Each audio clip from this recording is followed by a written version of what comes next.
بسم اللہ الرحمن الرحیم۔ کئی دہائیوں تک فلم بینوں کے دلوں پر راج کرنے والے افضال احمد اپنی مخصوص ڈائیلاگ ڈیلیوری اور چال ڈھال کے باعث منفرد شناخت کے ساتھ مقبول عام رہے۔ پاکستانی سینما پر اداکار اسلم پرویز اور مصطفیٰ قریشی کے بعد وہ سب سے زیادہ کامیاب ویلن کے طور پر راج کرتے رہے۔ سید افضال احمد 1945 میں پنجاب کے شہر جنگ میں پیدا ہوئے۔ وہ ایک سید گھرانے سے تعلق رکھتے تھے۔ ان کا خاندان کھرکھودا سے تقسیم کے بعد ہجرت کر کے پاکستان آ گیا تھا۔ کھرکھودا کا علاقہ اب ہریانہ میں شامل ہے۔ ان کے آباء و اجداد زمیندار تھے، لہٰذا گھر میں خوشحالی کا دور دورہ تھا۔ انہوں نے اچھے تعلیمی اداروں سے تعلیم مکمل کی۔ لاہور میں ایچسن کالج سے گریجویشن کے دوران انہیں فلموں میں ایکٹنگ کا شوق ہوا تو نگار خانوں کے چکر کاٹنا شروع کر دیے۔ پرکشش شخصیت کے مالک تو تھے ہی، چنانچہ جلد ہی انہیں فلمی حلقوں میں جانا جانے لگا۔ گوری رنگت کی وجہ سے وہ افضال چٹا کے نام سے مشہور ہوئے اور جب تک انڈسٹری میں رہے یہ نام ان کی پہچان بن گیا۔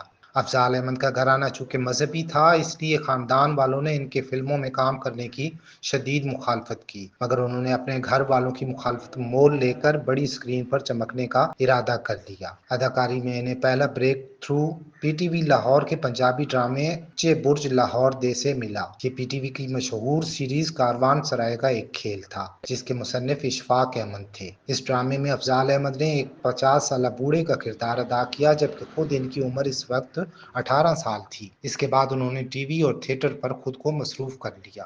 افضال احمد کو فلم کے پردے پر لانے کا سہرا بھی معروف مصنف اور دانشور اشفاق احمد کے سر جاتا ہے۔ 1968 میں ریلیز ہونے والی اردو فلم دھوپ اور سائے اداکار افضال احمد کی پہلی فلم تھی، جس کے مصنف اور ہدایت کار اشفاق احمد تھے، جبکہ فلم ساز پیپلز پارٹی کے رہنما آصف علی زرداری کے والد حاکم علی زرداری تھے۔ فلم کی کاسٹ میں سلونی، اعجاز اور ادیب نمایاں تھے۔ جس فلم نے صحیح معنوں میں اداکار افضال احمد کو فلمی حلقوں میں شناخت دی وہ دولت اور دنیا تھی، جو 1972 میں ریلیز ہوئی۔ اس کے ہدایت کار خلیفہ سعید احمد تھے۔ کاسٹ میں روزینہ، وحید مراد اور عالیہ نمایاں تھے۔ پھر وہ دور آیا کہ افضال احمد پنجابی اور اردو فلموں کی ضرورت بن گئے۔ کردار کی نوعیت کچھ بھی ہو، وہ ایک ہمہ جہت فنکار کے طور پر خود کو منوانے میں کامیاب ہوئے۔ وہ سائیڈ ہیرو سے لے کر کریکٹر رولز اور منفی کرداروں میں اپنی جگہ بناتے چلے گئے۔ پنجابی فلم سر دھڑ دی بازی میں انہوں نے شرابی کا رول کیا، جو بے حد پسند کیا گیا۔ اسی برس ریلیز ہونے والی پنجابی فلم ٹھا نے در حقیقت افضال احمد کو پنجابی سینما کا اسٹار ویلن بنانے میں مدد کی۔ افضال احمد نے کئی فلموں میں بطور ہیرو یا سائیڈ ہیرو بھی کام کیا۔ ان فلموں میں انہوں نے آسیہ، نجمہ، چکوری، مسرت، شاہین، بندیا سمیت دیگر ہیروئنوں کے مقابل مثبت کردار ادا کیے۔ افضال احمد نے 1968 سے سال 2012 تک اپنے 44 سالہ فلمی کیریئر میں 384 کے لگ بھگ فلموں میں کام کیا۔ فلموں میں انہیں زیادہ تر منفی کرداروں میں ہی پسند کیا گیا۔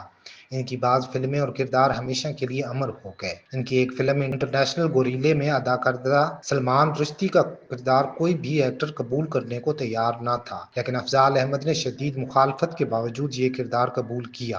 اس فلم کے ڈائریکٹر جان محمد تھے۔ اس فلم نے محض افضال احمد کی کردار نگاری کی وجہ سے عالمی شہرت پائی۔ ایک اور فلم غازی علم دین شہید میں افضال احمد نے راج پال کھتری کا کردار ادا کیا، جس نے رسول اللہ کی شان میں گستاخی کی تھی۔ افضال احمد کا کیریئر ایسے منفرد منفی کرداروں اور ان میں بے مثال کردار نگاری سے بھرپور ایک باب ہے، جسے پاکستانی سینما کبھی فراموش نہیں کر سکتا۔ کہا جاتا ہے کہ فالج کے اٹیک کے بعد بھی فلم انڈسٹری میں ان کے قریبی ساتھی انہیں بھولے نہیں اور ان کی یادت و تیمارداری کے لیے باقاعدگی سے ان کی رہائش گاہ جایا کرتے تھے۔ ان کے قریبی احباب میں اداکار محمد علی اور نغمہ نگار خواجہ پرویز جب تک حیات رہے ان سے ملنے اور افضال احمد کی دلجوئی کرنے جاتے تھے۔ اداکار ندیم جب کبھی لاہور جاتے وہ ان سے ضرور ملتے تھے۔ اداکارہ شبنم بھی ان کی عیادت کے لیے اکثر ان کے گھر جاتی تھیں۔ ہدایت کار سید نور اور اداکار عرفان کھوسٹ نے انہیں کبھی فراموش نہیں کیا۔ وہ ان کے ساتھ مسلسل رابطے میں رہے۔ سید نور نے انہیں بیماری کے دنوں میں اپنی 2 فلموں میں کاسٹ بھی کیا۔ سید نور کے ساتھ ان کی آخری فلم شریکہ ہے، جس میں انہوں نے ویل چیئر پر کام کیا۔ افضال احمد کے مداحوں میں ایک بڑا نام ایٹمی سائنسدان ڈاکٹر عبدالقدیر خان کا بھی تھا۔ وہ ان کے قریبی دوست اور ان کی اداکاری کے معترف تھے۔ افضال احمد گزشتہ 21 برس سے فالج کے مرض میں مبتلا ویل چیئر تک محدود تھے۔ فالج کے مرض میں مبتلا ہونے کے بعد زبان پر لقوہ پڑ گیا تھا، جس کے باعث وہ قوت گویائی سے محروم ہو گئے اور معذوری کے باعث ویل چیئر پر آ گئے۔ وہ کئی برسوں سے اپنے فارم ہاؤس میں مقیم تھے، جہاں ملازمین ہمہ وقت ان کی دیکھ بھال میں مصروف رہتے تھے۔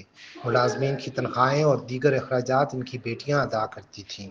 رائے بینڈ روڈ پر او پی ایف سوسائٹی میں واقع ان کا فارم ہاؤس 12 کنال پر محیط ہے، جس کے برابر ہی 4 کنال پر مشتمل پلاٹ انہوں نے ایک نرسری کو کرائے پر دے رکھا تھا۔ اس کے علاوہ تماثیل تھیٹر بھی ان کی ملکیت ہے۔ افضال احمد کے انتقال کے بعد سوشل میڈیا پر یہ خبریں گرم رہیں کہ وہ قسم پرسی کی زندگی گزار رہے تھے یا ان کا کوئی پرسان حال نہ تھا۔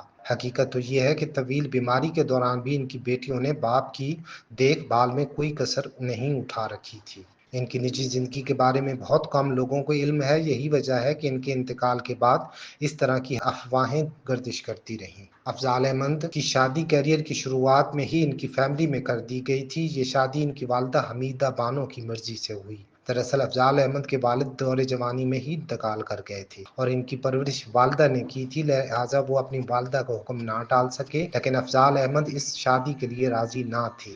انہی دنوں فلم انڈسٹری میں ساتھی اداکارہ بہار سے افضال احمد کا معاشقہ چل رہا تھا اور عشق کی اس داستان کی بازگشت ہیر رانجھا کی نگری جھنگ میں بھی گونج رہی تھی۔ خاندان والوں کو تو افضال احمد نے کسی طور پر راضی کر لیا، لیکن اس فلمی معاشقے سے ان کی ازدواجی زندگی شدید متاثر ہوئی۔ بعد میں بہار بیگم نے کسی اور سے شادی کر کے افضال احمد کا دل تو توڑا ہی، لیکن ان کا گھر بھی ٹوٹ گیا اور بیوی کو طلاق دے کر وہ مکمل طور پر فلمی دنیا کے ہو کر رہ گئے۔ اولاد کی پرورش میں انہوں نے البتہ کوئی کوتاہی نہ کی اور تینوں بیٹیوں کو اعلیٰ تعلیم دلانے کے ساتھ ان کے گھر بھی بسائے۔ ان کی تینوں بیٹیوں نے بھی باپ کی خدمت میں کوئی کسر نہ چھوڑی اور دیار غیر میں بھی ان سے مسلسل رابطے میں رہتی تھیں۔